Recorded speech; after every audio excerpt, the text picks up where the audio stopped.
Sanibonani molweni ndiyanamkela ku ezase TV ngesixhosa.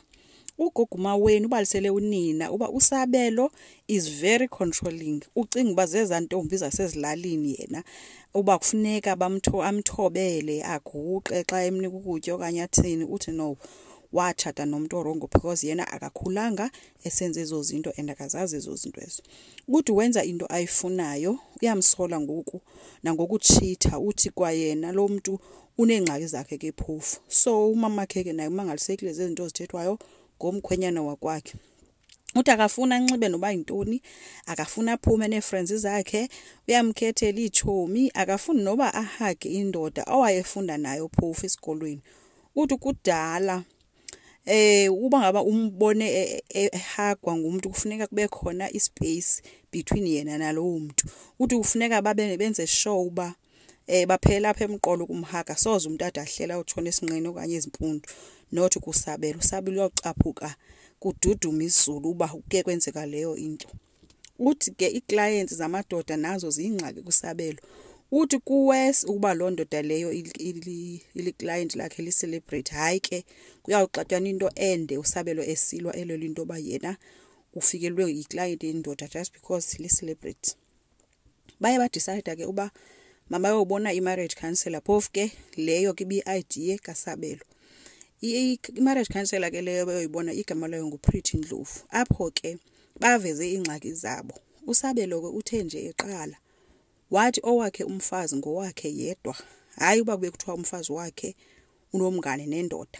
Yena ungumZulu yena akayingeni into yamadoda abafazi abazitshomi namadoda. Yena nguye inhloko yekhaya and kufuneka kuthethe kugqibele yena pha kwakhe. Maweni ke uye wathi ke na uthetha ngalendlela nje ngoba umkhontrola ngokunxiba and uthi umfonela egqiba kuphuma endlini uthi nje 10 minutes ngiphumile iyathi ifone uyandicheck uba sendiphi ndenzani nabani. Uthi kumele uSabela afumane unkosikazi wesibini lo wasemakhaya ozokumthobela ngalendlela afuna ngayo. Uthi ufuna nje ukumenza ipuppet yakhe and yena ngeke azavumeleke into babe ipuppet kaSabelo. uSabelo uthi akafuni aba bangani bakhe bangamadoda and uMaweni uthi aba bangani bakhe ngabafana abagay ngabantu angeke adalale nabo abo. Uthetha ngomfana okuthiwa nguNdlondlo oyitshomi yakhe nomnye okuthiwa nguMusa Khawula. Uhlulekile ukuzibamba ke inyembezi ugogo Maweni wakhala ethi lo mfana umfuna ucansi kulalwa kuvukwa and uba ukhe wadlula insuku noba zimbini kungenzekanga nto hayi kuzoliwa. uSabelo uthi yena into ayibonayo kukuba uba nguye ongafunanga cansi soze lwenziwe kulindlu. So yona nto ayilwayo because xa ngaba engalifunanga soze lenziwe. uMaweni ke uthi yena uyakhathala, yena into ayifuna imali, ufuna ukusave imali for a future not lo mlalo uSabelo ufunayo.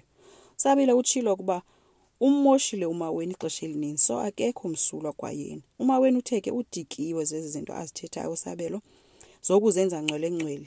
If ufuna kumshiya makamshiye and if ufuna idivorce uyamnika naye ba makayifumane. Uthi uSabelo ubuzile kuba wena uyayifuna na. Uthi Maweni no andifuni idivorce mina but ngendlela ozidefenda ngayo ichaza into balonto uready for anything. uSabelo utheke uMaweni zonke into azithethayo zithethiswa kucaphuka ngoba uyaqonda ba nguye vele kakade insusa yayo yonke lonto and ke bayaqala ukufuna uncedo ngomtshato wabo and nguye obize kwale marriage counselor ngenxa yoba esazi into ba konakele.